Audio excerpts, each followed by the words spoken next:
I'd like to understand, and thank you, by the way. I'd like a broader understanding, I guess, of the relationship of food and exercise and body shape and size and just the whole concept, because I've heard you say previous that it's not so much the food, it's the thought about the food, and it's not so much the exercise or the action. Again, it's in that same realm of what I've been asking. Everything is, we only have one answer.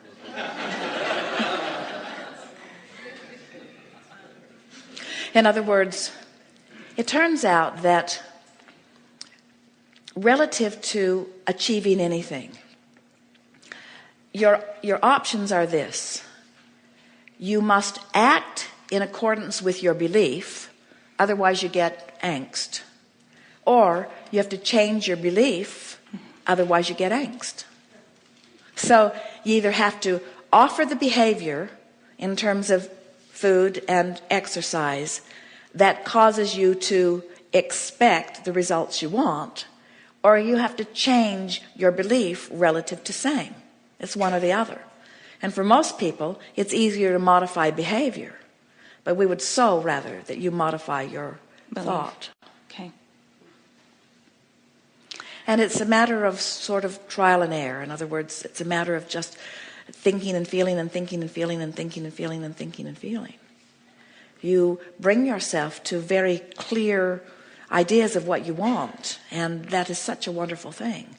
And when you hold to those ideas and then you offer a belief or an action that you have a belief about that challenges that idea, then you feel uncomfortable. And so over time, people who are really determined modify their behavior because it's an easier way of going about it. But now you reached a place of even greater enlightenment and evolution, where now you've got I can modify my behavior in order to get what I want.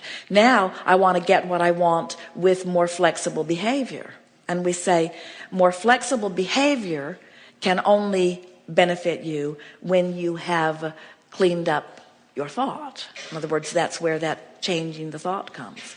Esther talks about this all the time, because her entire life she has weighed more than she wants to weigh.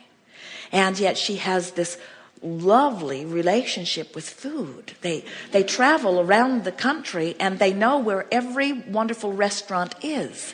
And every night of the world, or nearly, is a celebration in some delightful restaurant with some delightful person that they remember from the last time that they are there.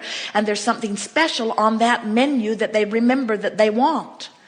And so if she's not willing to modify her behavior, she's got to change her thought. That's just the way the process is. And so what we're talking with her about is making peace with where you are. In other words, you've got to you can't sit there and eat something or not go to the gym this day when you said that you were going to. You cannot defy the behavior that you promised yourself or that you believe about. You can't do that and line up energy at the same time. In other words, you just can't eat something that you believe is derogatory to your intention without it being derogatory to your intention. And it's the vibration of it that makes it derogatory, not what you ate.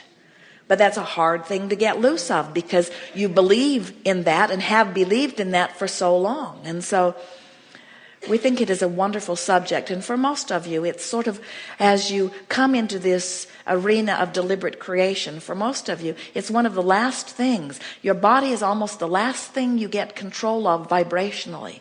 And as we said earlier, it's because you take it everywhere you go. And you interface with it in so many specific ways through the day. But your physical apparatus is the first thing that responds to the theme of your thought. But it's also the thing that you've been thinking about longest since you got in this body. So changing the mood or attitude about your body and its relationship to everything takes some determination. And what we know is that when you care more about how you feel than you do about anything else, everything will come into alignment. But there are a lot of you that it feels too risky to let go of the behavior. In other words, we're talking about the same thing here. It feels too risky to let go of the behavior for fear that I don't really understand this energy thing. Mm-hmm. And so if I let go of the way I've been guiding myself with behavior before I've lined up my energy, my body might get out of control. And we say it would under those conditions.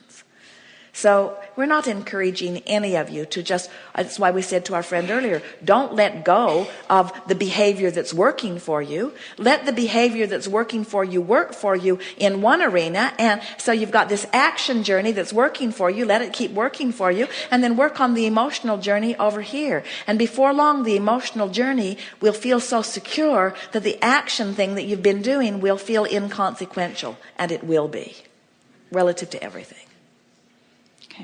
Thank you. Yes, indeed.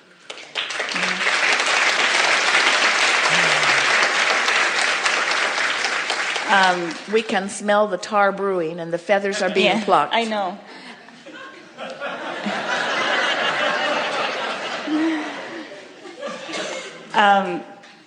And now I've just forgotten what I wanted to ask. No, I want to ask it. So, last question.